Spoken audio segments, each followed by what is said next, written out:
My husband used to scream that I was worthless, too old, too useless, just another burden. I slept beside a man who made me feel invisible for 38 years. He locked the fridge so I wouldn't eat. He told our children I was going senile. But what he didn't know, what no one knew, was that I had a secret. A small seed I'd planted long ago.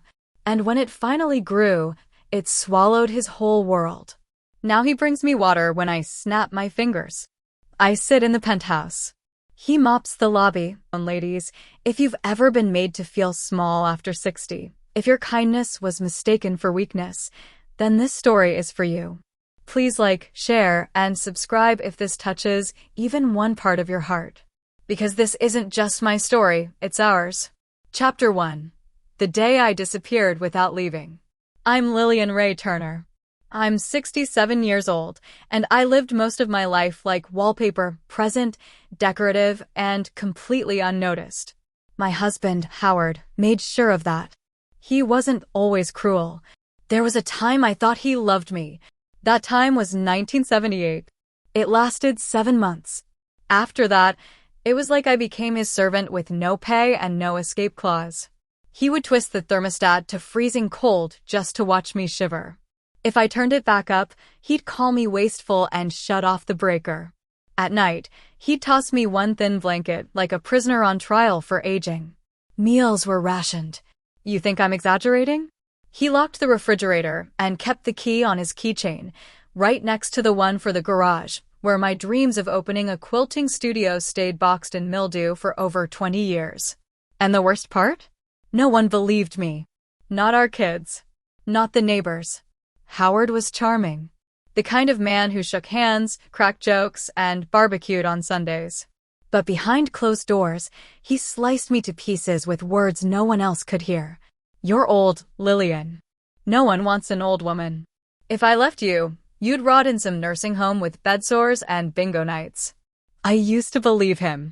I used to believe that this was just my fate, that this was what forever meant. But then, something strange happened. I died. Not literally. I mean the part of me that needed his approval, that craved his kindness, that waited for him to remember I was human. She died. And the woman who took her place? She didn't beg anymore. She took notes. I started writing every expense, every nasty comment, every time he forgot to refill my prescription or left me without a ride to the doctor. I wrote it all down like scripture. And one night, I found a faded folder tucked behind a photo album in the attic, papers from my late Aunt June's estate. Turns out, she didn't just leave me her favorite quilt. She left me a 6-acre motel. Old, falling apart, abandoned since the 90s. But something in me woke up that night. I couldn't explain it. I just knew this was my door out, not to escape from life, but to reclaim it. So while Howard mocked my soup-stained apron and warned me not to touch his tools, I spent nights on YouTube, learning about renovations. I watched videos on plumbing, bookkeeping, even customer service. And for the first time in decades, I felt something I hadn't felt in years: control. I'm telling you this not as a heroine. I'm no saint. I still flinched when Howard raised his voice. I still cried into cold pillows. But I started planting seeds. Quietly. Carefully. One bolt at a time. If you're still watching, and you've ever whispered, I wish I could leave, let me say this. You don't have to leave. You just have to outgrow them. Like I did. And that's when the miracle began. Chapter 2. A motel, a mission, and a man who never noticed.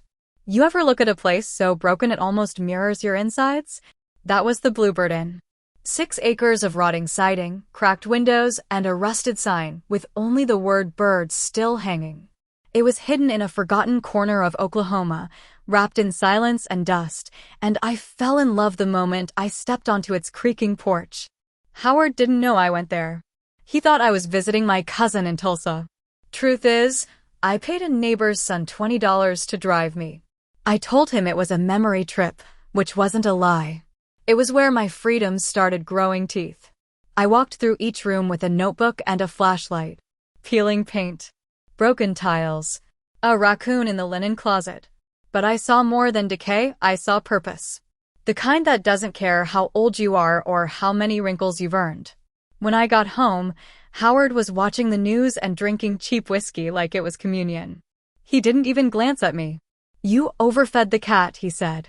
"She puked on my slippers." That's all I got after being gone 2 days. Not, "Are you okay? Did you eat? I missed you." Just, "The cat puked."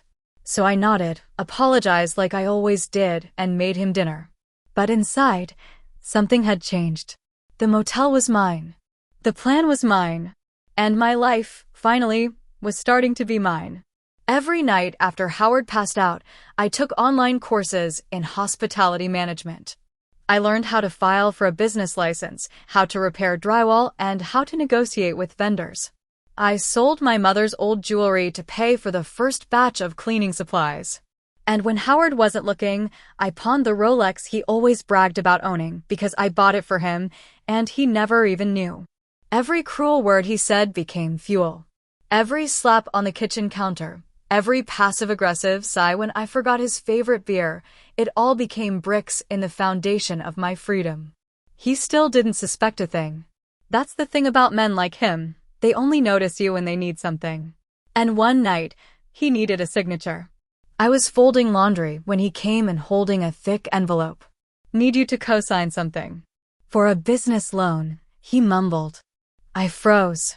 A loan? Howard had gambled away most of his retirement on some ridiculous golf cart dealership idea 2 years ago. He lost tens of thousands. Now he wanted me on paper again. I smiled. Took the envelope. "Read it quietly." Then I said the most dangerous words a quiet woman can ever say, "I'll think about it." He scoffed. "You'll think about it? Since when do you think?" But I didn't flinch. I just folded another towel and walked away. Because for the first time in 38 years, I wasn't scared anymore. Ladies, if you're still watching, I want you to do something for me tonight. Just one thing. Say, "I'll think about it." Say it to yourself. Whisper it if you have to. You don't have to scream. You don't have to fight. Not yet. Just start with that. Because once your mind gets permission to think, your body will start remembering how to live. And mine? Mine was about to come back from the dead. Chapter 3. He thought I'd never say no. 3 days passed after that lone envelope sat on our kitchen counter, silent, heavy, and waiting. Howard started pacing more, yawning louder, slamming drawers just a bit harder. You know the kind of tantrums men throw when they can't admit they're panicking? That's what I lived with. Finally, he cornered me while I was watering my little windowsill herbs. "You think you're some kind of big shot now?" he spat. "You need my roof. You eat my food." I looked at him slowly, the way you'd look at a toddler throwing peas across the floor. "Actually, Howard," I said gently, "I think we eat each other's food. You haven't paid the grocery bill in 4 months. He froze. For once, he didn't have a comeback. That was the moment I knew I had leverage. Not a lot, but just enough. Because the more desperate a man is, the more truth he's forced to hear. That night, I took the envelope and wrote something he wasn't expecting. A list. My list. Titled, Terms of Co-signing. It said, 1. You treat me with respect in front of our children. 2. You give me the garage for my sewing business. 3. You hand over the key to the fridge. 4. You stop calling me useless. Forever. 5. You apologize to my face for every time you mocked my weight, my age, my mind, or my soul. When I handed it to him, he laughed. Not just a chuckle, an open-mouthed, head-thrown-back laugh. You've lost it, he said. You really think I'm going to beg my own wife? I smiled. Calm. Steady. Because I wasn't afraid anymore. No, I said. You're going to beg the bank instead. Good luck with that. He ripped the paper in two and stormed out, calling me names I won't repeat here. But I watched from the window as he stood in the yard under the porch light, holding that torn envelope like it was his last meal ticket. Because it was. I didn't co-sign the loan. I didn't give in. And 3 weeks later, I found out the application had been denied. That same week, I hired a young handyman named Joel, early 30s, tattooed arms, kind eyes, to help clean up the Bluebird Inn. I told him it was just a passion project. He nodded and never asked questions. I paid him cash, and he worked miracles. While Howard stewed in his pride, I was rebuilding my empire. And let me tell you something, ladies, watching a man drown in his own ego while you quietly build your own ark? That's not revenge. That's rebirth. Chapter 4. The motel smelled like freedom. It smelled like old wood, lemon cleaner, and rusted radiators, but to me, it was the scent of freedom. The kind of freedom you don't buy with money, but with survival. With decades of swallowing your voice and finally daring to spit it out. Joel and I started with room 2A. The walls were yellow with nicotine, and the ceiling sagged like tired skin. Most people would have walked in and walked right back out. But not me, because when you've slept beside a man who ignored your tears, patched drywall doesn't scare you. Joel showed up every morning at 8 sharp. Always polite, always smiling, never asking why a woman my age was out here sanding floors and scrubbing grout. He treated me like a boss. Like I mattered. Like I wasn't just some retired wife with nothing left to give. "You remind me of my grandma," he said one morning as we repainted the lobby wall. She ran a diner till she was 80. Never let anyone tell her she was too old. I smiled. Smart woman. He nodded. "You got that same look in your eye she did. Like you're hiding something powerful." I was hiding the fact that I hadn't told a soul about the Bluebird Inn. Not my kids. Not my friends, what few were left after Howard scared them away with his smug superiority. And especially not Howard. At home, he'd grown cold and erratic. He'd disappear for hours and come back reeking of beer and desperation. He started mumbling to himself at night. Accused me of hiding money. Accused me of planning something. He wasn't wrong. One night, he burst into the kitchen while I was packing a lunch for Joel and me. "What are you doing every day?" he snapped. "I called your cousin. She hasn't seen you in weeks." I stared at him calmly. "You mean the cousin you used to mock for being a nurse's aide? The one you called trashy and loud? You called her now." He slammed his fist on the table. "You're hiding something." "I know you are." I didn't blink. "I'm building something. You just never bothered to ask what I was capable of." He didn't like that. But he didn't stop me either. Because deep down, he felt it, that shift in the house. That invisible thread snapping. Ladies, if you're still watching, I want you to hear this loud and clear. You don't need permission to change. Not from your husband. Not from your children. Not even from the version of yourself who's settled for too long. You don't need anyone's signature but your own. And every time I unlocked the door to the Bluebird Inn, it was like signing my name on a new chapter. A chapter that smelled like paint, dust, courage, and freedom. Chapter 5, he laughed at the open sign. The open sign was crooked. Joel hung it for me on a rainy Wednesday afternoon, just outside the newly painted front office door.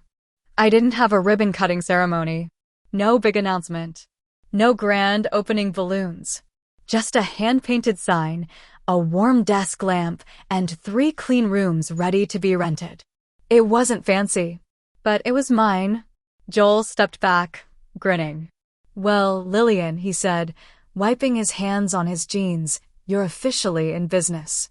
I wanted to cry right there. Not because of the motel. Not because of the sign. But because no one had said my name with pride in it for years. That night, I didn't cook dinner. I came home with takeout. Set it on the counter without a word. Howard looked at the paper bag like it was poison. "What's this?" he asked. "Dinner," I said, unwrapping my sandwich. He stared at me. "You didn't cook?"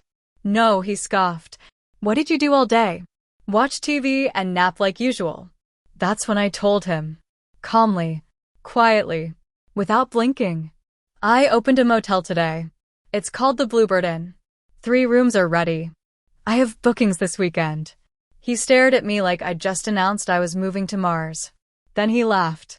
A deep, cruel, belly-shaking laugh that echoed through the whole damn kitchen. "You? A motel owner," he wheezed. "Oh, that's rich." Who's going to stay at a place run by a gray-haired housewife with arthritis? I took a bite of my sandwich. Swallowed slowly. You'll see, I said. Some people like a place that smells like clean linens and second chances. He kept laughing. But here's the thing about cruel laughter. It's just fear in disguise. Howard wasn't laughing because he found me funny. He was laughing because, for the first time, I was outside his control. And that terrified him.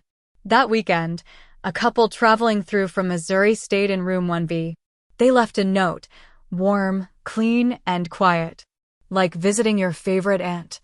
We'll be back. I read that note 3 times. And then I framed it. Howard never said a word about it again. But I saw him walk past my office computer one night, squinting at the screen while I checked reservations. He knew. He knew his reign was over. And mine had just begun. Chapter 6, he told the kids I was losing my mind. The first booking review went online, and suddenly I wasn't just a wife anymore, I was a property manager. I printed the review out and pinned it beside the front desk at the Bluebird Inn. A tiny victory, I know. But when you've been invisible most of your adult life, being seen, even in a stranger's words, feels like a miracle. Howard didn't like it. He stopped laughing. Instead, he got quiet. Quiet in that dangerous, slippery way men get when they're losing control. The silence before a storm. And then he played his dirtiest card yet. He called our children. Now, I haven't told you much about them yet, have I? 3 grown adults. 2 daughters and a son. All with families of their own. All conditioned by their father to believe that mother was just a forgetful old thing who needed supervision. They love me, I think. But not enough to see me clearly. So when Howard called them, this is what he said. She's acting strange. She goes out for hours.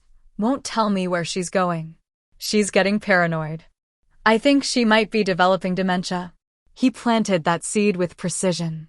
By Sunday evening, I got 3 phone calls and 1 unexpected visit. My youngest, Cassidy, showed up at my door holding a box of supplements and vitamins like they were holy relics. Mom, she said softly, Dad told us you've been confused lately. Maybe just take it easy. You don't have to do anything stressful. Stressful?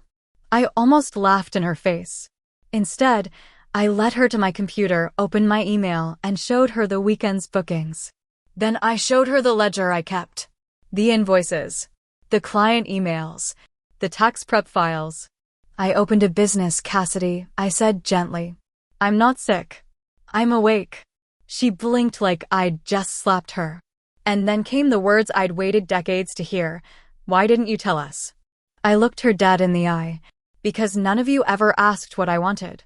You just assumed I wanted nothing. She sat down. Quiet. Processing. Meanwhile, Howard sulked in the next room, pretending to read a magazine. But I saw it, the slight twitch in his jaw, the way his hands trembled. His worst fear wasn't that I was losing my mind. It was that I had finally found it. Ladies, if you're listening to this and you've ever been told you're too old, too tired, too something to start over, listen to me now. You're not too late. You're on time. And no one, not even the man who put a ring on your finger, gets to decide your expiration date. Chapter 7. The night he followed me to the motel. It was late, close to midnight, when I pulled into the gravel lot of the Bluebird Inn. ID received a late booking call from a trucker stranded nearby, and even though I could have just given him the code over the phone, I drove out there myself. Something about turning the lights on in my own lobby, it made me feel alive. The sky was ink black, and the crickets were loud enough to drown out my thoughts. I unlocked the front door, turned on the desk lamp, and began tidying up like I always did. 15 minutes later, I heard tires crunching on the gravel behind me. I peeked through the window. And there he was. Howard. Standing outside his car in his bathrobe and slippers, like some lost old man who wandered off from a retirement home. Except I knew better. He wasn't lost. He was looking for something to control. I opened the door a sliver. What are you doing here? I asked, steady as I could. I followed you, he said, arms crossed. I knew you were hiding something. I didn't answer. He stepped forward, squinting at the glowing vacancy sign above the office window. "This is your motel? This dump?" I felt a flicker of pride flare up behind my ribs. "It's not a dump. It's clean. It's quiet. And it's mine." He scoffed, then looked around like a vulture. "This is a joke, Lillian. You really think this place makes you something?" I didn't respond right away, because the truth is, I didn't need him to understand. I didn't even need him to approve. I just needed him to see it. To see me. "It already has," I said, brushing past him. He followed me inside like a dog without a leash, looking for something to tear apart. But what could he say? There were guests sleeping quietly down the hall. There was fresh coffee in the pot, keys hanging neatly on hooks, reservation papers stacked in perfect order. There was evidence of my rebirth. He had nothing to stand on, so he lashed out the only way he knew how. "You embarrassed me," he whispered harshly, running around behind my back like some teenage rebel. "No," I said.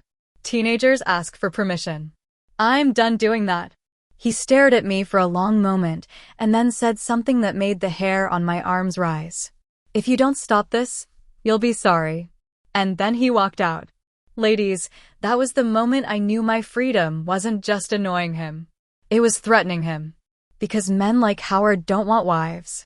They want mirrors, silent, obedient reflections of their own egos. But I had smashed that mirror. And now? All he had left were the shards. Chapter 8. He tried to ruin me with one phone call.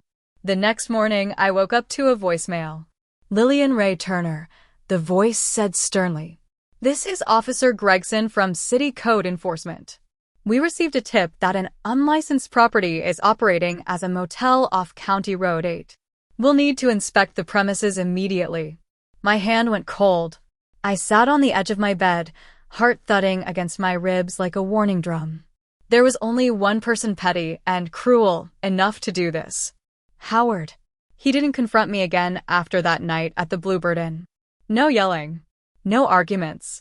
Just that unnerving silence. The kind of silence that reeks of planning. And now this call. I hadn't done anything illegal. My license paperwork was filed, but still processing. I was allowed to operate while pending, but I knew how these visits worked. One nosy inspector, one tiny violation, and my fragile little motel could be slapped with a temporarily closed sticker. I stood in the shower, the hot water burning my skin, my mind racing. He wanted to shut me down. He wanted to watch me crawl back, defeated, begging for forgiveness like I'd done all those years ago when he threw my handmade quilt into the fireplace and told me my work was useless. Not this time. I spent the rest of the day cleaning every square inch of the Bluebird Inn. I called Joel, and we patched up a minor crack in the office floorboards. We fixed a leaky faucet.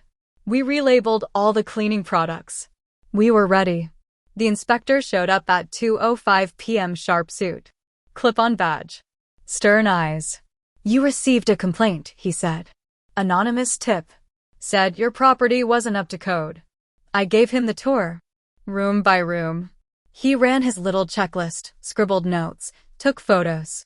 I stood tall beside him the whole time, not shrinking, not apologizing. Just present. 30 minutes later, he closed his binder. "Well," he said, "looks like someone wasted my time. You're doing everything right, ma'am. Keep it up." I watched him drive away, tears stinging the corners of my eyes. Not because I was afraid. Because I was proud. Howard had tried to sabotage me with one phone call. But you know what, ladies? When you build something with your own scraped hands, your own tired feet, your own sleepless nights, it takes more than a bitter man with a telephone to break it. And that's when it hit me. Howard didn't just want me back in the house. He wanted me beneath it. But I had climbed out of that basement long ago, and I wasn't going back. Chapter 9. I took his power without saying a word. Some power isn't taken by force. It's taken by silence, by the kind of silence that speaks louder than screaming ever could. That's what I gave Howard. After the inspector left and I passed with flying colors, I didn't come home right away. I stayed late at the motel, organizing new linens, responding to emails, lighting a lavender candle on the front desk that made the place feel like peace in brick form. When I finally walked through the door that evening, Howard didn't even look up from his recliner. He sat there in his stained t-shirt, the TV blaring some angry political segment, holding the same beer he held every night like it was a weapon. But he was quiet. He knew. I walked past him, not a word spoken. I didn't announce my victory. I didn't rub it in. I didn't even sigh. Because deep down, he'd already lost. The next morning, I left early without making him breakfast. That sounds small, doesn't it? But let me tell you something, ladies, when a man's entire power over you comes from routine and silence, breaking either one is a rebellion. And not making his eggs and toast? That was a revolution. He didn't say a word when I walked out the door.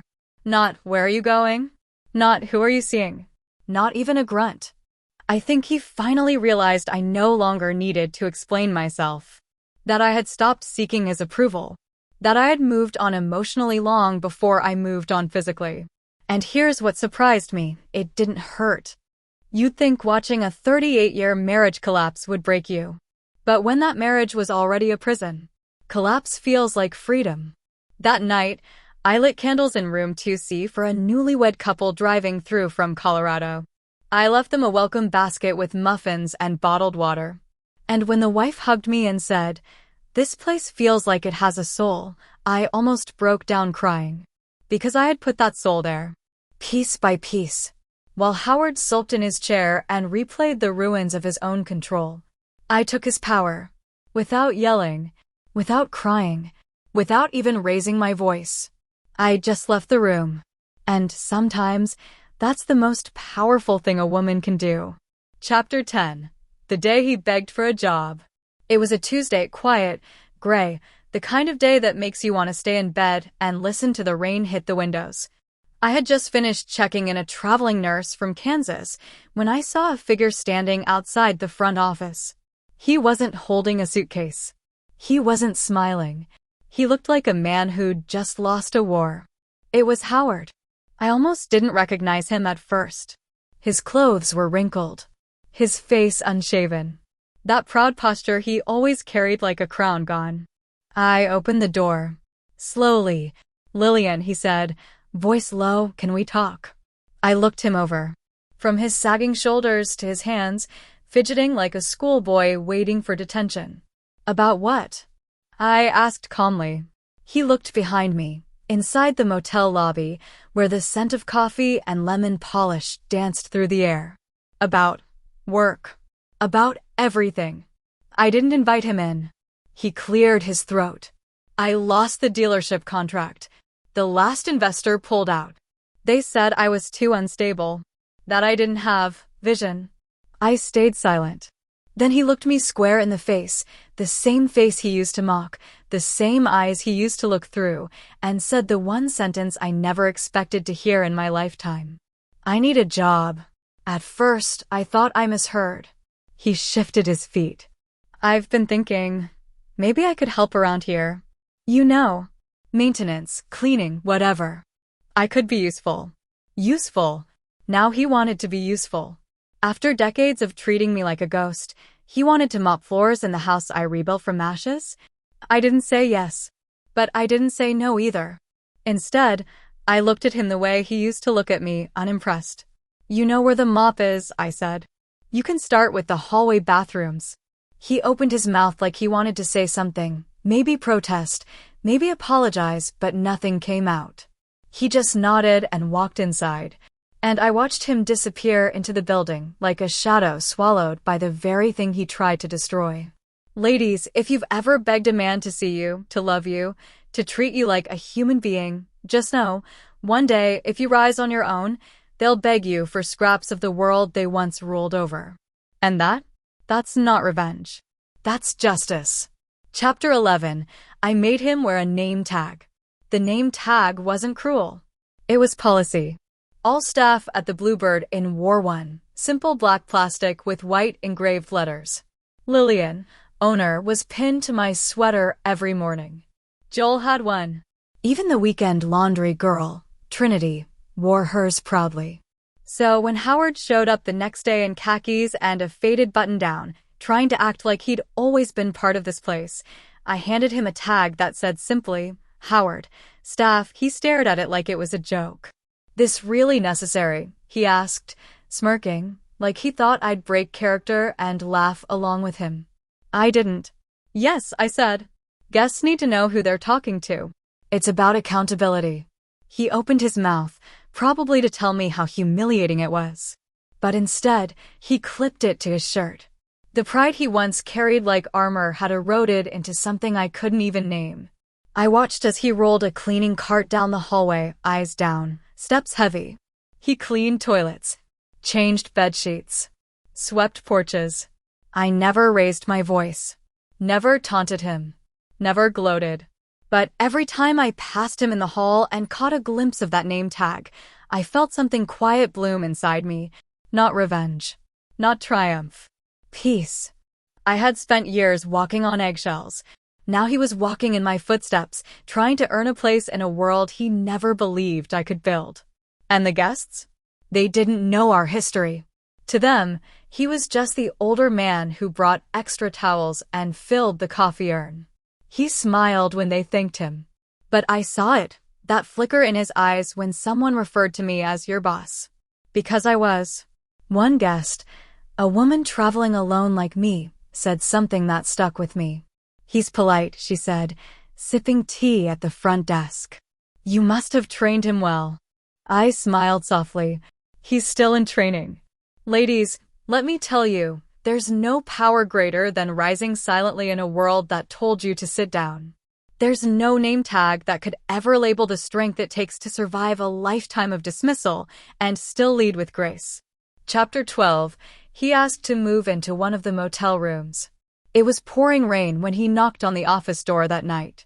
I was balancing the books, a soft blanket around my shoulders, and the scent of cinnamon tea wafting from my desk. Business had been steady.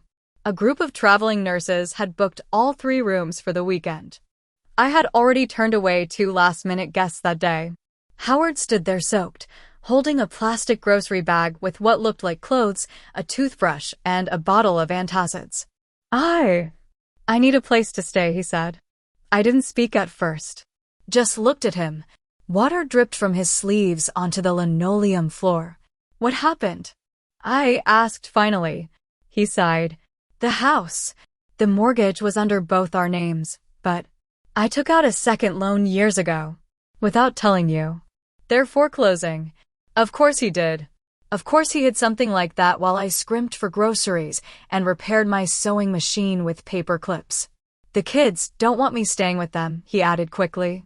Said I need to figure myself out. I took a slow sip of tea. The power in my silence made him squirm. "You want to move here?" I asked, calm as glass. "It's temporary," he muttered. "Just until I get back on my feet." I could have laughed. After everything, he was asking me for help, for shelter, for mercy. "I don't have any vacancies tonight," I said evenly. "But the supply closet is clean. There's a cot in there. We used it once when Joel's cousin got stuck in a storm." His mouth opened slightly. "You want me to sleep in a closet?" "It's dry, it's warm, and the door locks from the inside," I said. "That's more than I had when you locked me out of the bedroom for forgetting to iron your shirt." He didn't argue. He just walked to the supply closet like a man headed to a cell of his own design. I handed him a clean pillow and a folded blanket. Nothing more. He never said thank you. But that night, I heard him crying through the wall. And I didn't feel pity. I felt clarity. Ladies, if you're still watching, listen to me. There will come a time when the people who treated you like a burden will become the ones begging you for the basics. And you will have a choice not to hurt them back, but to protect your own peace. I didn't let him suffer because I was cruel. I let him sit in the consequences he built, brick by brick, while I laid the foundation of my own freedom. Chapter 13. He finally said the words I waited years to hear. It happened on a Sunday morning. The sky was pink and gold, soft as forgiveness. I had just finished setting out the breakfast trays, fresh muffins, hard-boiled eggs, a carafe of lemon water. The guests were still asleep, but I liked mornings. They felt like mine. Howard stood in the hallway, looking lost. He hadn't shaved in days. His name tag hung crookedly on his wrinkled shirt. He hadn't asked to move out of the supply closet yet. He knew better than to push me. I was wiping down the front counter when he approached, his hands shaking slightly. "Lillian," he said, voice lower than usual. "Do you have a minute?" I didn't answer. Just kept wiping. He tried again. I need to say something. And I don't expect anything from it. I just need to say it. That's when I finally looked at him. He took a deep breath. Then another. And then, for the first time in 38 years, my husband, the man who called me fat, old, useless, forgetful, boring, pathetic, said the words I had waited a lifetime to hear. "I'm sorry." I didn't cry. I didn't break. I didn't run into his arms like some cheap redemption arc. I just stood there. Still. Quiet. Watching him crumble under the weight of his own reflection. "For what?" I asked. He blinked. "For everything." I didn't let him off that easy. "For locking the fridge?" I said. "Yes." "For telling our kids I was losing my mind?" "Yes." "For hitting the wall inches from my face and saying it could have been you?" He swallowed. "Yes." "For every time you pretended I was invisible?" His voice cracked. "Yes." "I'm sorry. I was wrong." I didn't hug him. I didn't say it was okay. Because it wasn't. "I appreciate your apology," I said. "But healing isn't something I owe you. That's mine now." He nodded, tears welling up. "I know." And just like that, he turned and walked back toward the closet. I stood in that lobby, hands on the counter, heart calm. Because after decades of silence, gaslighting, and emotional starvation, I had finally been heard. Ladies, the apology may never come. But if it does, don't let it take your power. Let it confirm what you already knew. You were never crazy. You were never weak. You were right. Chapter 14. He watched me host a party in the lobby. I didn't plan on throwing a party. But life has a funny way of celebrating you when you stop waiting for permission to be celebrated. One of our returning guests, a woman named Darlene from Arizona, was turning 60.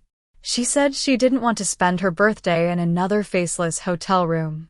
She wanted music, candles, laughter. So I made it happen. We cleared the lobby, moved the furniture, hung string lights Joel had saved from last Christmas, Trinity baked cupcakes. I made deviled eggs and cucumber sandwiches. Guests brought wine and folding chairs. Someone brought a Bluetooth speaker.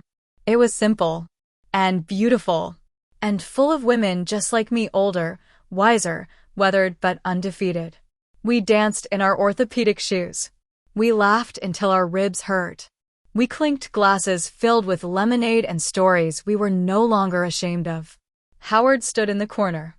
He wore the name tag. He served punch. He cleared plates. He wasn't invited to join the conversation. He wasn't the center of attention. No one asked what he used to do for a living. No one cared about his past. Because the spotlight, for once, was on me. And I didn't shrink from it. I saw him watching me, really watching, as I threw my head back laughing with a woman who'd just finalized her divorce after 42 years. As I comforted a widow who said, "This is the first time I've felt seen since my husband died." As I danced to a Tina Turner song with a woman who had 2 knee replacements and 0 regrets. Howard stood there, holding an empty tray, surrounded by joy he could never command, only observe. And, for the first time, he didn't try to ruin it. He just watched. Maybe he was finally starting to understand that I was never the problem. That maybe, just maybe, I had always been the miracle he overlooked. Ladies, hear me loud and clear. You are not too old to be celebrated. You are not too tired to be reborn. And you are not too invisible to take up space in the room where you were always meant to shine. Chapter 15. The bank called me, not him. It was around 10 a.m. when my cell phone rang, an unknown number from a local area code. I almost didn't answer, but something in my gut said, this is different. "Hello, is this Mrs. Lillian Turner?" a woman asked, all polite professionalism. "Yes," I said, cautiously. This is Cheryl from First Valley Bank. I wanted to confirm that you're still the primary point of contact for the Bluebird in business account. I blinked. Not we, not Mr. and Mrs. Turner. Me. Yes, I said slowly. That's correct. Wonderful. We just received a request to discuss refinancing options, but it came from someone not listed on the account. A Mr. Howard Turner. We can't move forward unless we have your authorization. I felt my lips twitch. He tried to access the account. He still didn't get it. I could hear Cheryl flipping through papers on her end. He stated he was a co-owner? I smiled softly, even though no one could see it. No, I said. Howard Turner is an employee. I'm the sole proprietor. Please make sure that's updated in your records, if it's not already. Absolutely, ma'am. We'll flag the request and keep your number on file for all future communication. Thank you, I said. And just like that, it was done. A single phone call. One sentence. And every lie he used to build his ego, about control, ownership, power, was shattered. When I came into the lobby that afternoon, he was sweeping under the vending machine. Bank called, I said casually. He looked up. They did. They wanted to know who owns the Bluebird Inn, I said. I told them.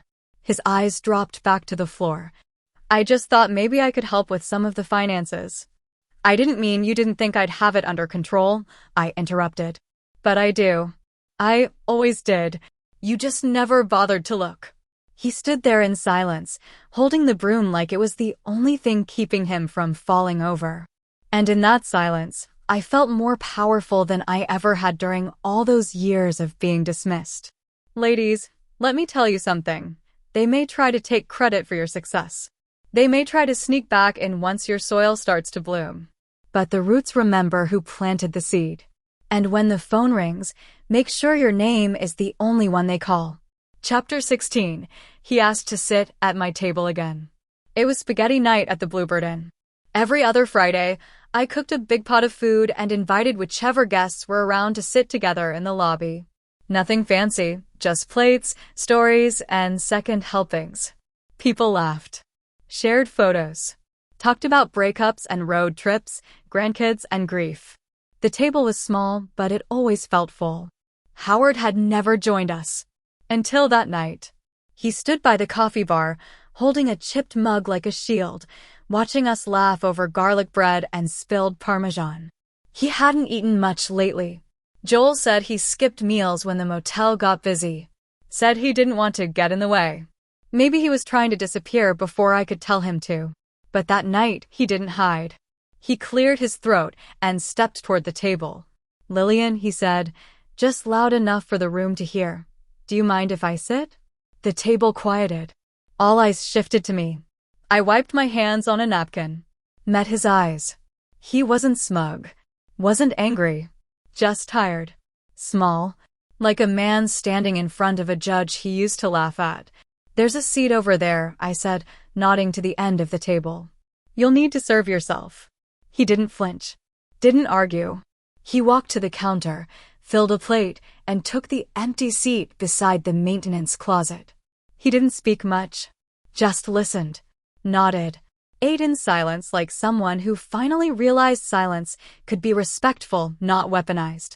And that night, after everyone left and the dishes were washed, he stopped me in the hallway. Thank you, he said. For the chair. The food. The moment of being human again. You're welcome, I said. But it doesn't change the past. I know, he replied, voice thick with something close to sorrow. But I'm starting to see it. What I missed. Who I missed. I didn't say anything more. I just turned off the lights and locked the lobby. Because forgiveness, ladies, isn't about forgetting. It's about drawing your line in the sand and then living on the side where you're whole. Howard sat at my table not because I needed him to, but because he finally realized it was the only seat he had left. Chapter 17. He offered me the house back. He waited until we were alone, just me, the mop bucket, and the hum of the hallway light. It was late. Guests were asleep. Joel had gone home. Trinity had left hours earlier. Howard had just finished refilling the vending machine, a task he once would have scoffed at. He stood at the edge of the lobby, rubbing his hands together, eyes downcast. I went by the house today, he said. Just to see it. I didn't answer. I didn't have to. They're auctioning it off next month, he continued. I thought, maybe if I asked the bank, I could put it in your name. So you'd have it again. I turned slowly to look at him. You want to give me the house you stole out from under me? He winced. I didn't mean to. Yes, you did, I said. You just didn't think I'd survive it. He nodded. Quiet. Then, but it's still yours, Lillian. You built that home. No, I corrected him. I was the home. And you spent years trying to burn it down. He looked like he'd swallowed nails. I know, he said. I thought, maybe if I gave it back, it could mean something. It does, I said. His face lit up, hopeful, naive. It means I don't need it. He blinked. What? I'm not going back, I said. Not to the memories, not to the walls that watched me cry for decades. My home is here now. With keys I control. With light I turned on myself. He stood frozen, holding out a manila envelope like an offering. I didn't take it. I used to beg for scraps, I said, my voice steady. Now I build the table. He lowered the envelope, nodded, slowly backed away. And I let him. Because you can't reclaim a life by returning to the wreckage. You reclaim it by walking past it without blinking. Ladies, hear me when I say this. You do not have to take back what broke you, just to prove you've healed. Let the past crumble. You've got new bricks now. And they're made of fireproof grace. Chapter 18. The day he finally called me ma'am. It was checkout morning, and the inn was buzzing with suitcases, to-go coffee, and early goodbyes. Joel was helping a couple with their flat tire. Trinity was folding towels behind the front desk. And Howard, quiet, obedient Howard, was mopping the lobby tiles just like he had for the last few weeks. I was refilling the complimentary mints when it happened. A guest, a middle-aged man with sunburned cheeks and a southern drawl, approached the desk to return his key. Thank you, ma'am, he said to me. This place was real special. Your staff's been great, especially him, he added, pointing toward Howard. I smiled, genuinely. Glad you enjoyed your stay. Howard walked up to collect the keycard and nodded politely to the guest. Thank you, sir. Have a safe drive.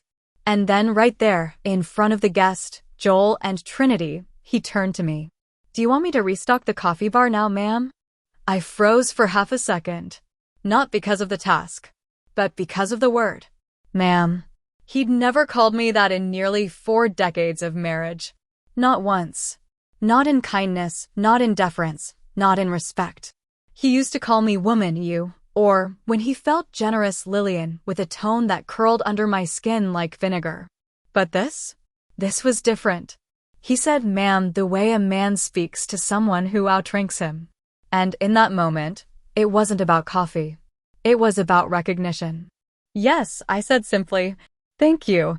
He walked off with the mop still in hand. Trinity caught my eye. She didn't say anything, just smiled. A quiet smile. A knowing smile.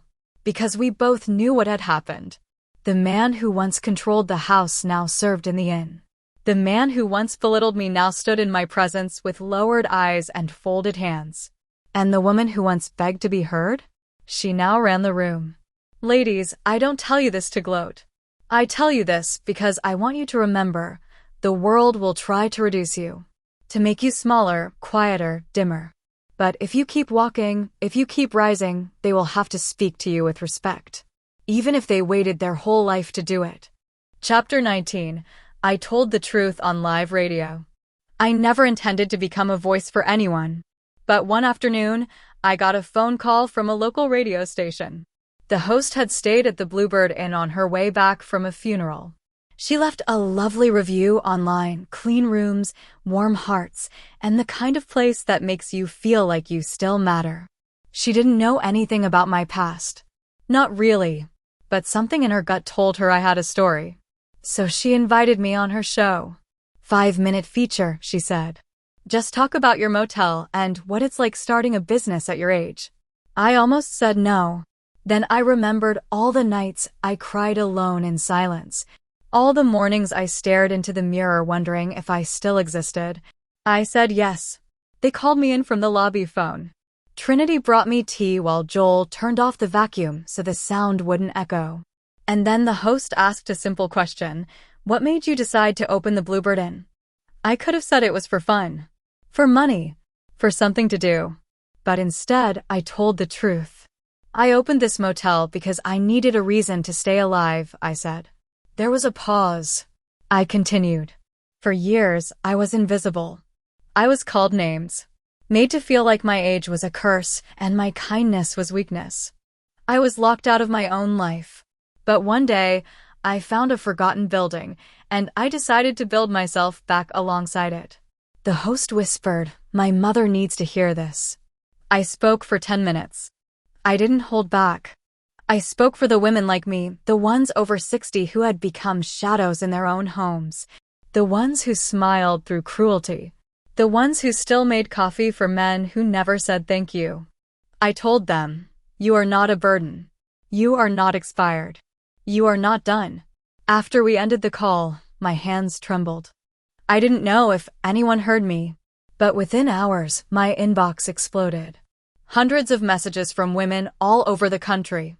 One said, "I left my husband today after hearing you." Another, "You made me feel seen for the first time in 20 years. Even Howard heard it. He sat quietly in the break room that night. Said nothing, just nodded at me, eyes red, as I passed. I didn't need his words. I had mine. And for the first time in my life, the world had listened. Chapter 20. He asked to stay, and I finally answered. It was evening again. The last guests had checked out. The rooms were clean. The kettle was whistling softly in the background as the scent of lemon and eucalyptus drifted through the lobby. I had just finished logging this week's bookings when I heard the knock on my office door. It was him. Howard. Not in his work shirt. Not with the mop. Just himself, older, worn down, no mask left to wear. He stood there like a man who no longer had the energy to pretend he deserved anything. I was going to leave tonight, he said quietly. Pack up and go. I thought maybe that'd be best for both of us. I waited. But before I do, he continued, voice trembling, I need to ask. Not as your husband. Not as staff. Just as a man with nowhere else to go. Can I stay? He wasn't asking for a room. He was asking for a place in the life he once pushed me out of. He was asking to remain in the world I had built from ruins. I looked at him, really looked. This was the same man who once counted my pills, who called me senile in front of our children, who took my silence and wore it like a trophy.